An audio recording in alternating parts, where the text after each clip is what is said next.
Mr. Richmond. This is your Unit 7.4 lesson summary. Unit 7.4 will be on linear programming.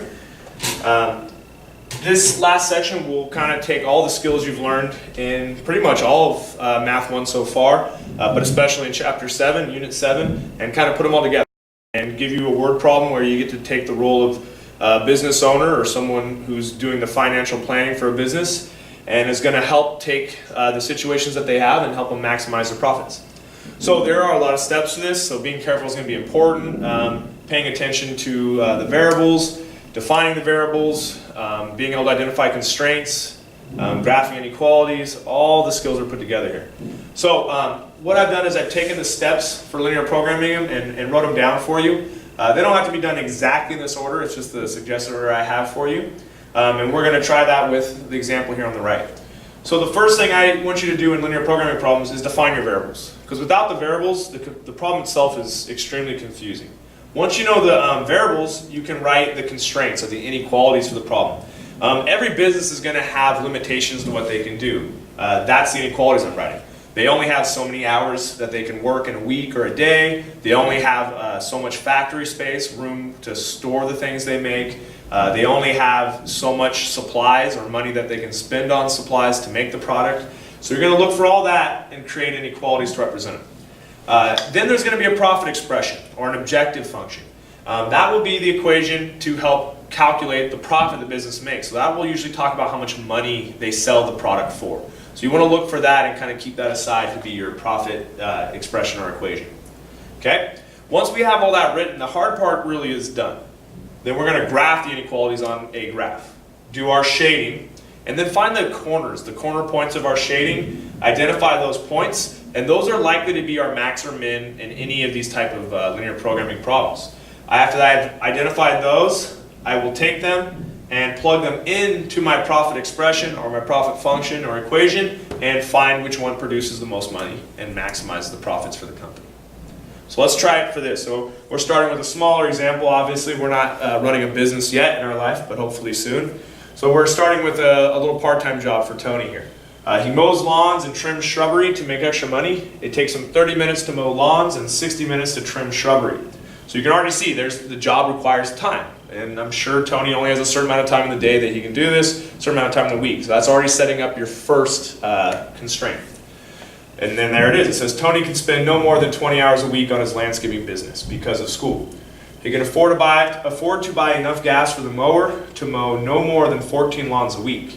After purchasing gas, Tony makes a profit of $20 for each lawn he mows and $15 for each yard in which he trims shrubbery.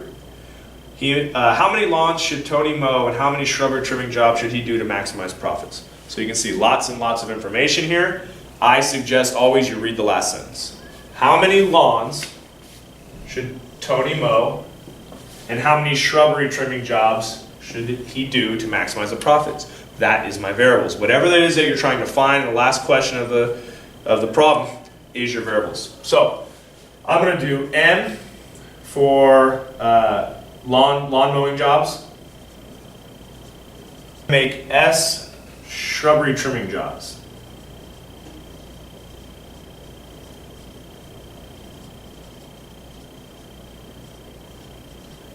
And now that I have my variables figured out, I can move on to try to write my constraints. So when I went back and looked at the problem, the first constraint we started to see was time. He only had so much time to do this. He had 20 hours a week to spend on this job, and it was 30 minutes to do the lawn mowing and 60 minutes to trim shrubbery. So I need to try to write an inequality with that information. The first thing I want you to notice though is the jobs are in minutes, but his total time's in hours. So I need to go one of two ways. I can put it all in hours or I can put it all in minutes. For me, I think hours will keep the numbers a little smaller. I'm going to go with that. So my first constraint, it takes him 1/2 hour per lawn he mows, so 1/2 M, plus 1 full hour, so 1 hour per shrubbery, so just 1S. So 1/2 hour per M plus 1 hour per S, that time needs to be less than or equal to 20 hours. So I wrote a constraint for the time. Looking back through it, the only other constraints to really talk about is he can afford to buy enough gas for the mower to mow no more than 14 lawns a week. So there's a limit on the amount of lawns he can mow. That's M. So the amount of lawns he can mow has to be less than or equal to 14. So pretty straightforward inequality. Now you're probably looking there thinking, I don't know if I have them all. A lot of times in word problems, if it doesn't look like you have enough inequalities, you're missing some of the obvious ones. We're not going to have negatives for this. We're not going to do negative jobs. So a lot of times in word problems, you can't have negatives, so your other inequalities are greater than or equal to 0. He has to mow more than 0 lawns, or equal to, and his shrubbery jobs also can't be negative, so they're greater than or equal to 0. We got our constraints, hard part's over. Now we can start graphing the function. Now because there's no x or y in this, I get to choose what's going to go on the x-axis. I'm going to do lawns mowed for the m to be on the x-axis. And I'm going to do the shrubbery jobs on the y-axis.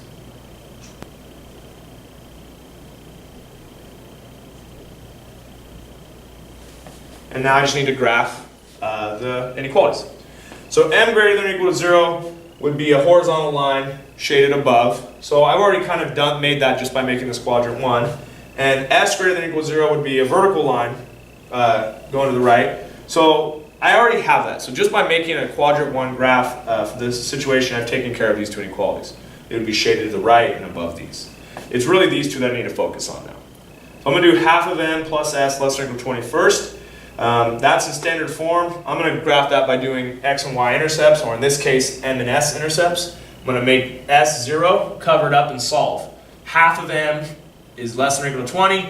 To solve that, I have to multiply by the reciprocal. To get rid of half of m, I multiply by 2, making that 40. So my m-intercept is 40, and I'll go by 5s.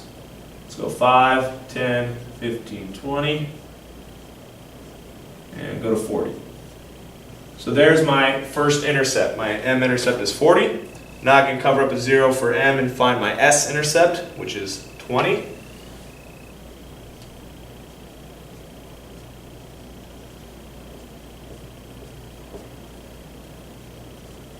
So I have my s-intercept, and just like that I can have my first line.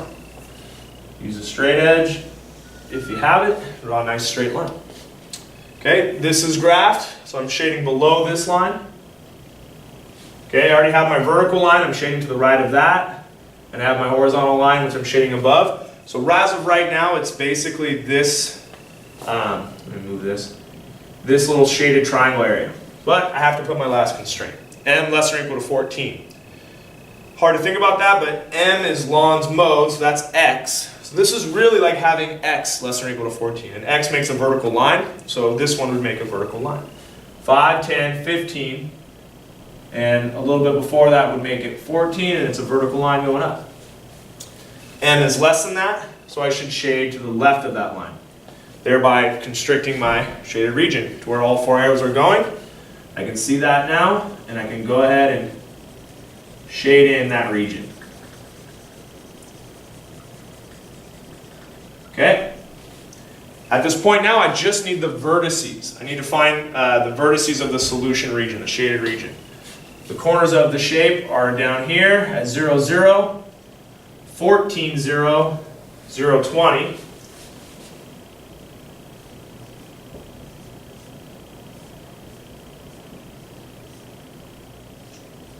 And there's one more here. And I can tell it's at 14 because it's on the vertical line of 14. But unfortunately, I can't accurately tell where it's at on the y, so it looks like it's below 15, but I can't tell, and I need to be exact. So what I'm trying to find is where 2 lines intersect. And those lines would be my top 2, half of m plus s less than or equal to 20, and m less than or equal to 14. So I need to fall back to a chapter 6 skill for a moment and find the intersection point of 2 lines. 1/2 m plus s, and I can actually just pretend they're equal, and m equals 14. So I can find the intersection point. Since I wasn't able to find that graphically, I can find it via substitution or elimination. And because the variable's already solved, I'm going to use substitution. So 1/2 of 14 plus s needs to equal 20. Half of 14 is 7. 7 plus S equals 20. Subtract 7 and S must be 13. So that intersection point should be M14, S13. And just like that now, I have that last intersection point. And I can finish the problem. So by finding the vertices, I have the best options for what will maximize their profit. In order to maximize the profit, now I need a profit equation. Or a profit function. So P of, and the variables I'm plugging in are, there's actually 2 of them this time. So I'm going to make it M comma S as my inputs for the function, since I actually have 2 inputs this time. P of M of S equals. And now I look back at the problem for the part where they started talking about profit. It says, after gas, Tony makes a profit of $20 for each lawn mowed. Well, if he makes $20 per lawn, then that would be 20M. Plus, he makes 15 for each yard he trims for shrubbery, so that's 15S. And so I have now an equation that calculates profit. It's 20M plus 15S. I just have to plug each of these in now and find the money that they make. So 20 times 0 plus 15 times 0 would make $0. He doesn't do any work, he doesn't make any money. 20 times 14 plus 15 times 0. 20 times 14 would be $280. So start to make some money there. Plug it in. 20 times 0 plus 15 times 20. 15 times 20 is $300. So that's a better option to do nothing but the shrubbery. And lastly, this last combo, 14 and 13, it'd be 20 times 14 plus 15 times 13. So let me work that out just to speed it up. 20 times 14 would be 280. And 15 times 13 would be 195. 280 plus 195 gives us a final profit of 475. So I can see all the combinations now for this business for what he can do, and I can see after plugging in which one produces the most money, which is the last one. The one that produces $475 is the most. That would be my maximum. So now that I've figured that out, it is a word problem. I need to finish it up by going back and answering the word problem in words. Okay, 14M and 13S. So, Tony can maximize his profits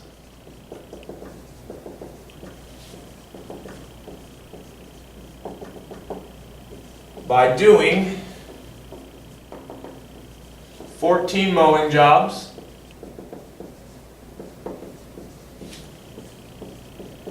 and 13 shrubbery trimming jobs.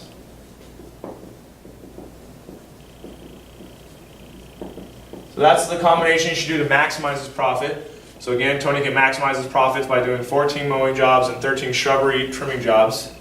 It maximizes his profit at